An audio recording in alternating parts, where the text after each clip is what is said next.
Experiment A, audio log 6. It's race weekend, baby. We're so back. We are so back. Let's go. It's race weekend. I'm so excited for the first race of the season. Free practice, qualifying. I actually am able to watch the races this year because I didn't have a subscription, or I had ESPN Plus, but it only covered like half of the races. So I actually get to watch all of them, and including the dude, I'm so excited and so happy about this.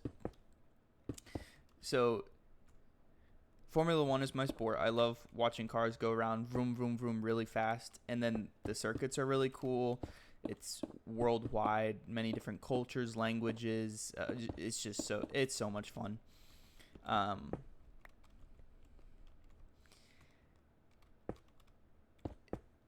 But this season's not looking too great at the moment with the new 2026 regs. I don't know what to say other than we can hope. We can hope it'll be a good season.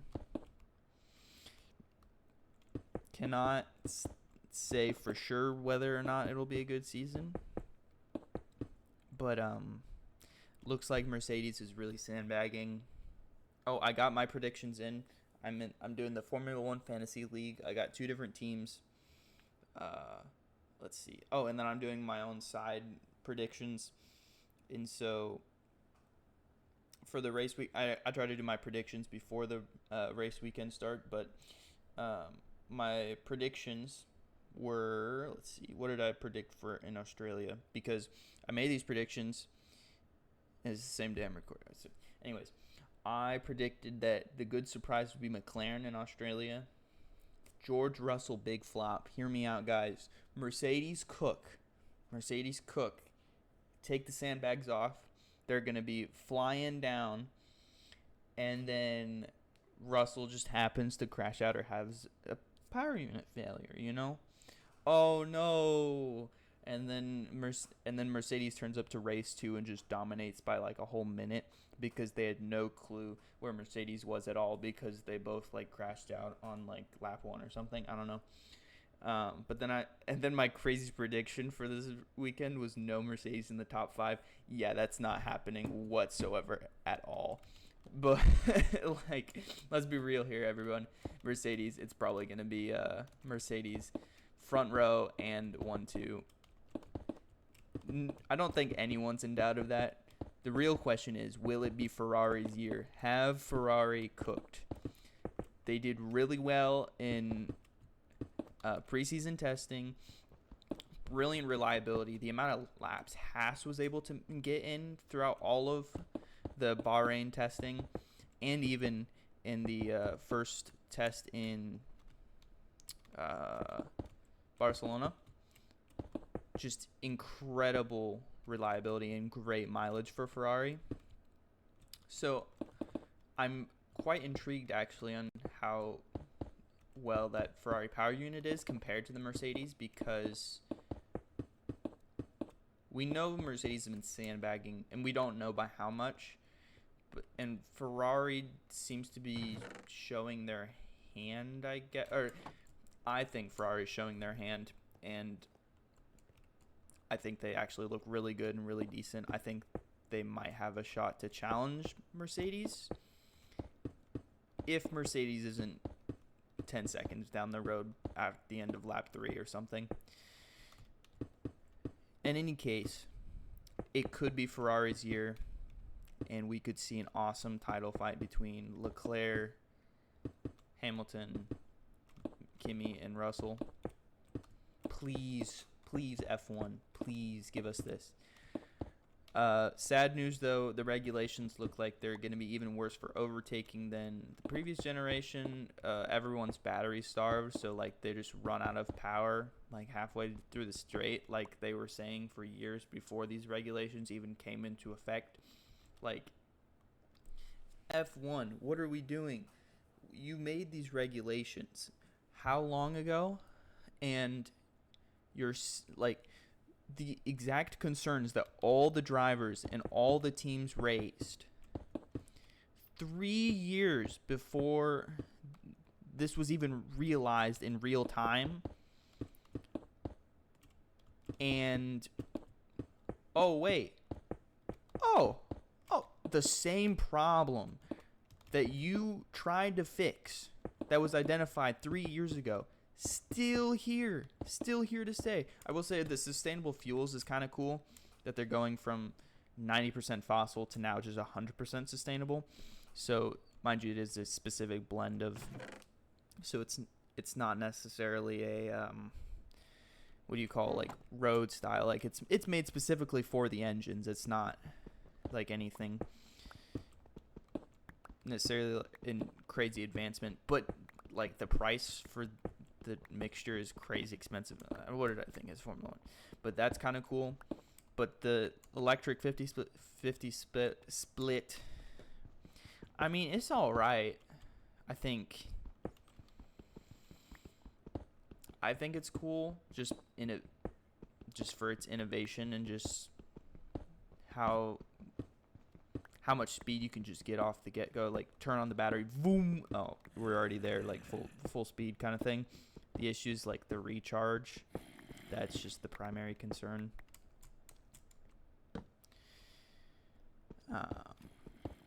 But we'll have to wait for the actual race weekend, because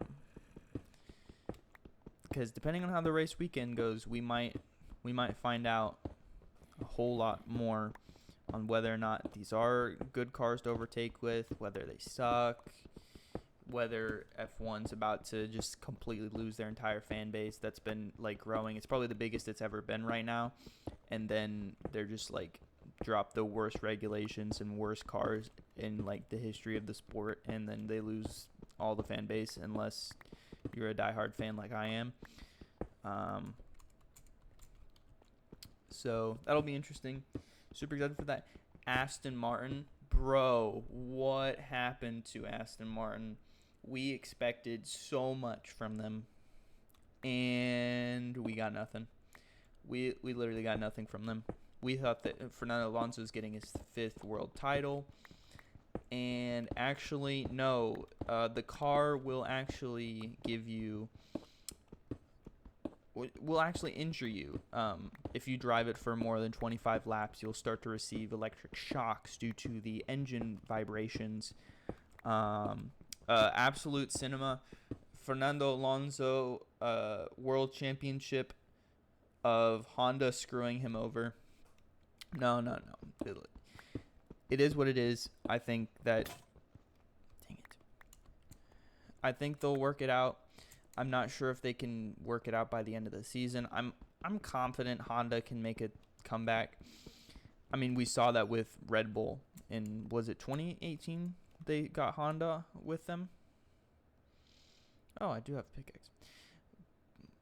Wasn't it 2018? But they started out a little bit unreliably with Red Bull, but then instantly they had the right amount of power. They were back on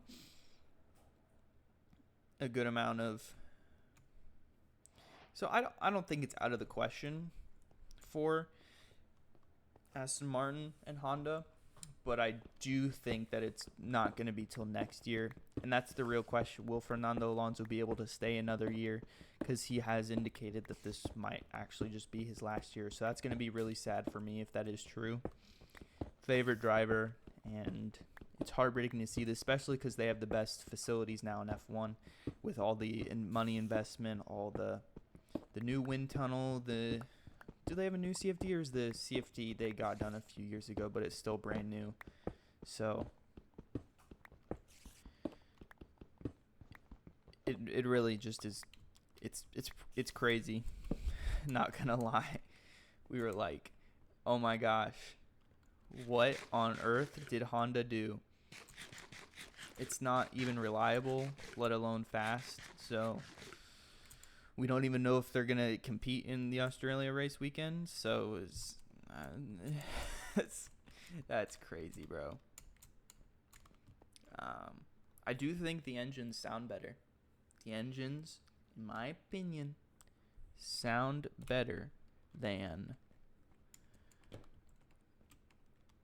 the 2022 cars. So if that's any solace, I have no clue because they don't even deploy. Anyways, enough about the issues. I'm so excited. We're so back, baby.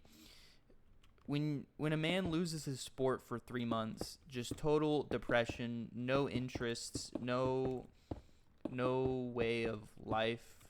I'm being dramatic here, but like my sport's back and I'm just in a euphoria right now. Just too much fun. Just absolutely incredible.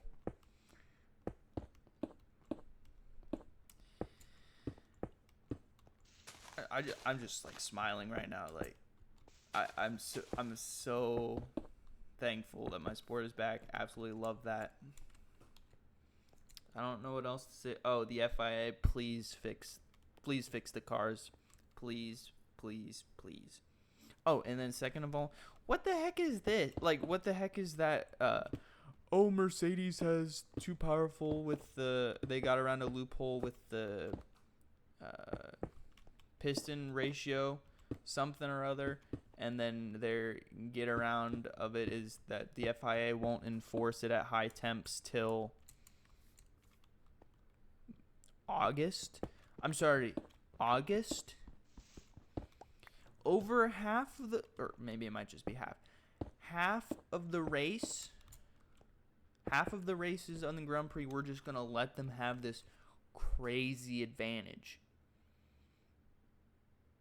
Mind you, Red Bull also had, but Red Bull was also pushing for this regular. Like, it's like Red Bull even recognized, hey, we got around the loophole here too, but we think Mercedes is doing it way better than we are, so we might as well level the playing field. And FIA goes, well, we'll let you have it until August to do this other kind of test. And it's like, what? What are we doing? What are we doing here? Oh, and also, what are we doing here? I think I'm going to do like a big ravine right here. Maybe connect it up here with this cliff face wall like that. And then this one, I think I'm just going to slope into another mountain. And then, let's see, to explain it on this side. This is just my thought pattern here. And then I have this coming up to here, and then I just bring this out here like this, and so it is just a full-on ravine there. And then I plan on making a hole, or I already did over here. I should probably open this up then, so I don't forget about it. But then just have this as like a pathway or a tunnel through here. Dude, you know what I should do? I should make a ice boat race course because of the F1, and I love racing. Anyways, oh, the liveries are really cool, dude. That Red Bull one, that Red Bull livery, my gosh, Red Bull, you have cooked again. Haas looks. I really don't think there's a bad livery, but dude, when Cadillac baited us with the chrome halo and some chrome on the livery, and then it's just not even chrome, it's like, bro, why you gotta get my hopes up like that? I thought that livery looked really good, and then the more I look at it, it's kind of just like, meh.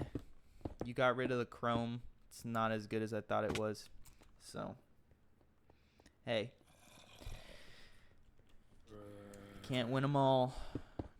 But great showing from Cadillac too. They seem to be very much on the bottom.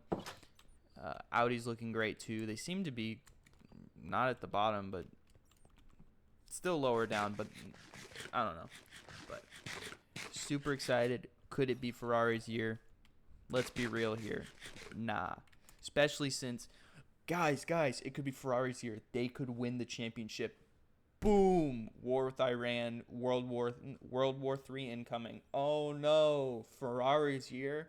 Couldn't let that happen, could we? Nope, not at all. And in case I don't see you, good afternoon, good evening, and good night.